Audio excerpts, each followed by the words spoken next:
No need to punish yourself after you eat. Do you know how disturbing it is for me when I hear people call exercise punishment? exercise is a reward?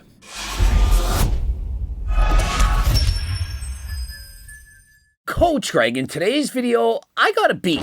The beef is with none other than the fitness chef. Normally, I like this guy's videos. I think he has a great message. He talks about nutrition, diet, and so on. But in this particular video, bro fell off. He has a horrendous message, and I'm gonna correct the shit storm of mistakes that he makes throughout the video. Remember, he's trying. Bro has 1.7 million followers, and he calls himself a chef, but there's no chef in the world that can match up with Coach Greg. And so he starts off the video by saying why you don't need to exercise to burn off food. Yeah, we get it. If you eat a food and you sleep for 5 days, you'll eventually burn off those calories. You burn calories at rest. The problem is he has no idea how many. And so he completely turks it up, and I'm going to prove it with the receipts. Here's a lesson for all of you, including Eddie Hall. Yeah, I mean, I'm a fit guy. And that's... yeah. Yeah. And if you watch to the end of the video, you'll understand how many calories you're actually burning, how you burn off food, the secrets to getting lean. You'll know everything. Everything except for how Eddie Hall could think he could get away with being a fake natty.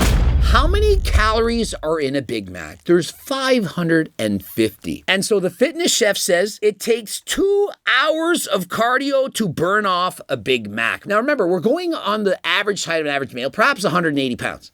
If you're a smaller female, yeah, it's going to take longer. And if you're an athletic, large man like Eddie Hall, of course, you're going to burn it off faster. And so he says, in comparison, rather than doing the 2 hours cardio, why not just go to sleep? After all, it only takes 5 to 7 hours of sleeping to burn off all those calories.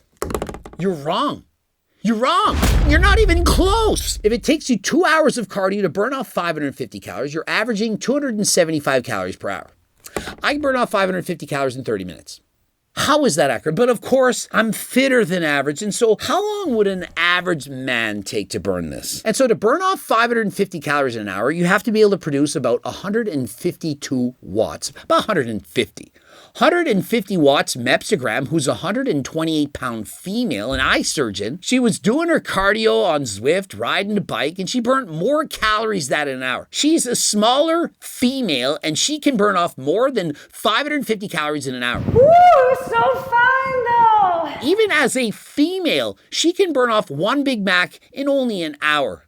I can burn off 2 Big Macs in just a single hour. Now, if I'm hungover, learning Spanish, I haven't gone to bed all night, I'm just doing some leisurely cardio on the bike, I might only burn, for example, 700 calories in an hour.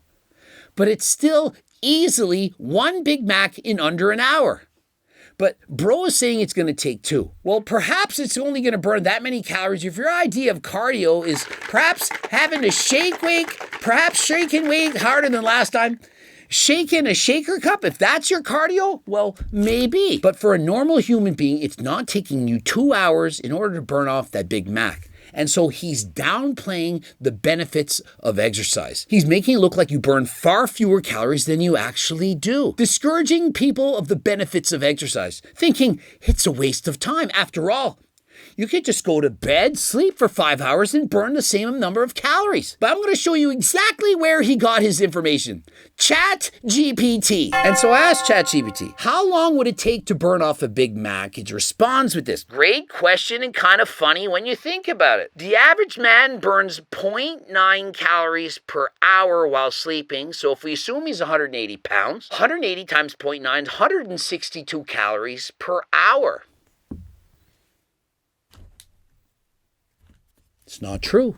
ChatGPT, it's not true. What was my response? Could you try not lying to me, ChatGPT? Can you again answer the question, how many hours would it take to burn off those calories from the Big Mac sleeping? ChatGPT's response, you're absolutely right to press for accuracy, so let's do the real math without the fluff. And so, unfortunately, the fitness chef, it didn't know that you had to ask ChatGPT twice. Had to ask it twice in order to get the correct answer. And I mean, it took me 5 seconds to know that that is impossible. Imagine if I could burn 160 calories per hour sleeping. And I'm much larger than a 180-pound man. 160 calories per hour sleeping. You sleep 10 hours, you've burnt 1,600 calories. 20 hours, you've burned off 3,200 calories. Most people don't burn that many calories if they're up all day, let alone sleeping. And so how could that be accurate? And so this time it gave me an accurate response. The average person burns 0.42 calories per pound while sleeping. For that 180-pound man, the average man burns about 75 calories per hour. Considering there's 550 calories in a Big Mac, we divide that by 75 calories per hour, it would be 7 hours to burn off a Big Mac. Do you now see the difference? 2 hours to burn off a Big Mac when most people could do it in an hour, and if you're fit, you could do it in far less time, while sleeping is going to take 7 hours because we burn calories without exercising. Everybody knows that. It's called your BMR, your basal metabolic rate. People burn calories even if they're laying in bed, even if they're in a coma. But it's not as much as if you're exercising. And how do we determine this? It's known as METs, metabolic equivalence. 1 MET, that's equal to 1 hour of just sitting there doing nothing. Laying in your bed, you're exercising at 1 MET, which is basically not moving at all. And so when you're exercising at 2 METs, which is hardly moving, I'm burning more than 2 METs recording this video, you're burning double the calories than you are while you're at rest. 10 METs, 10 times as much. And so if you exercise at 10 METs, doing that for 1 hour, you're going to burn just as many calories as sleeping, sitting around doing nothing for 10. Is that not impressive? And so imagine, keep it going. 15 METs, 20. Now, it's recommended that for your health, you be capable of exercising at 8 METs. If you're below 8 METs, you're not really all that healthy. And if you can do more than that, well, bravo, congratulations. The number one indicator of longevity, as in how long you're gonna live, is how high is your VO2 max. The more oxygen you can consume, and so the harder you can sustain exercise, for example, can you do 6 to 8 METs? That's considered moderate fitness. Good fitness, 10 to 12 METs.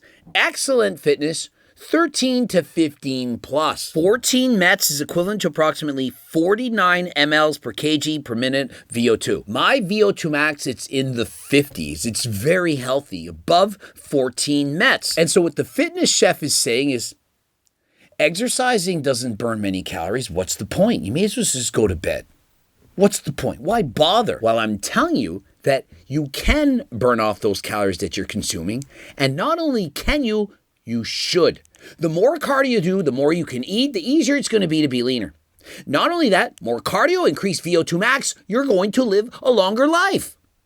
And so why would we encourage people to not burn off calories? Why would we tell people, hey, just go to bed? No need to punish yourself after you eat.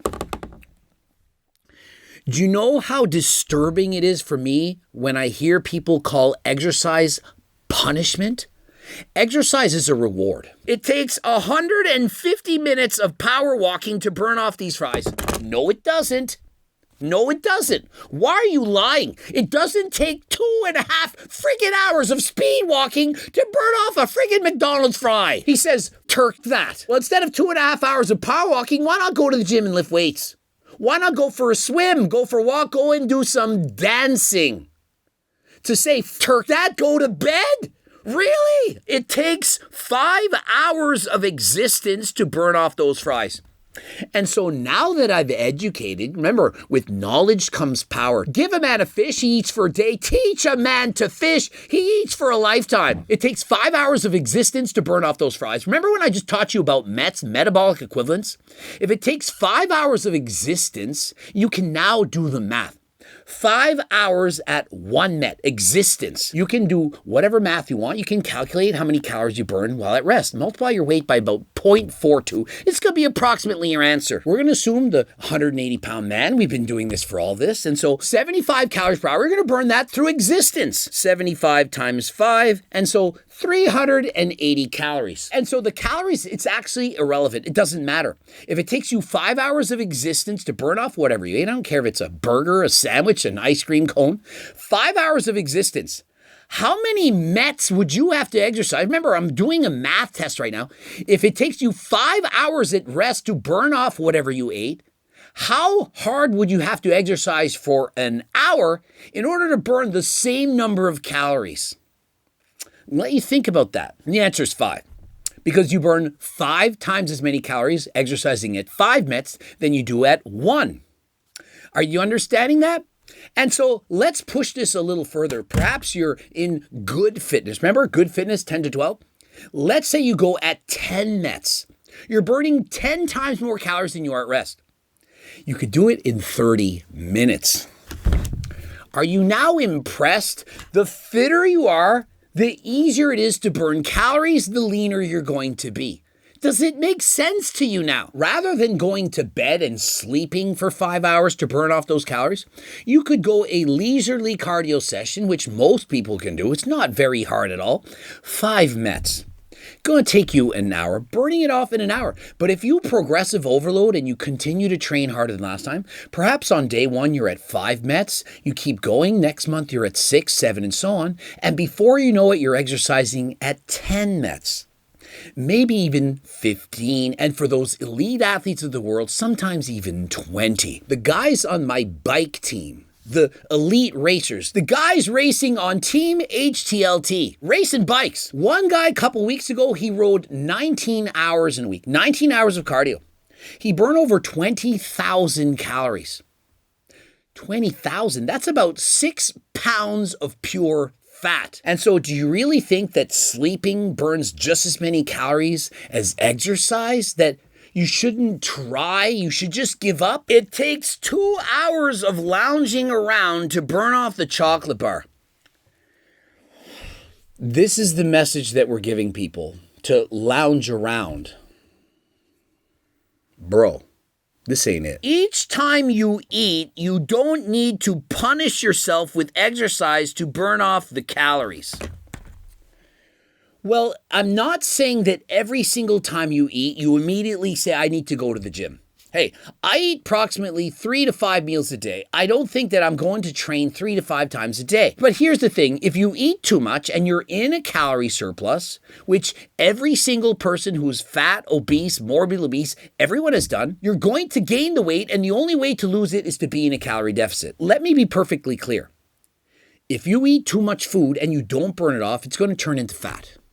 It's how it works. But if you exercise and you burn off those calories, in particular, if you exercise harder or longer and you burn off more calories, you're not going to be overweight, because the only way to be overweight is by being in a calorie surplus. You know this. And so why not exercise? How is that a bad thing, a bad mindset? Do I have disordered eating practices because I enjoy racing on the bike and I burn 1,000+ calories in an hour? 2 Big Macs in an hour? Is it bad that I enjoy exercising pretty much every single day? Or is it not worse to view exercise as a punishment?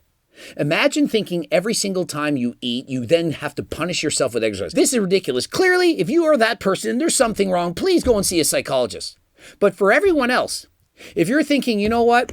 I enjoy eating desserts, ice creams, and so on. And you know what I also enjoy? I enjoy doing cardio. I'm going to ride my bike for an hour. I'm going to the gym working out. I believe that doing cardio is not only great at burning off calories, it's also great for my heart. It improves the number 1 predictor of longevity, and that being VO2 max. And so if you think, oh, I'm just going to eat and sleep it off, you're forgetting and neglecting the most important muscle, which is not the bicep, but your heart, because you need calories to remain alive. Everyone knows that you need calories to be alive, but what you don't need is 100 extra pounds of freaking body fat in order to keep you warm at night. The body can do it without that. And so if you're overweight, obese, morbidly obese, you need to eat fewer calories or burn more of them off. Take your pick. I think you should do both. Eat a little bit less calories, move a little bit more. How is that bad? His advice, just eat, don't worry about it, sleep it off. Which method do you think is better? And he even says, and because you burn calories without exercise. Why would you say that? I mean, your parents probably gave you an allowance every week. Doesn't mean you can't go and get a job, make extra money.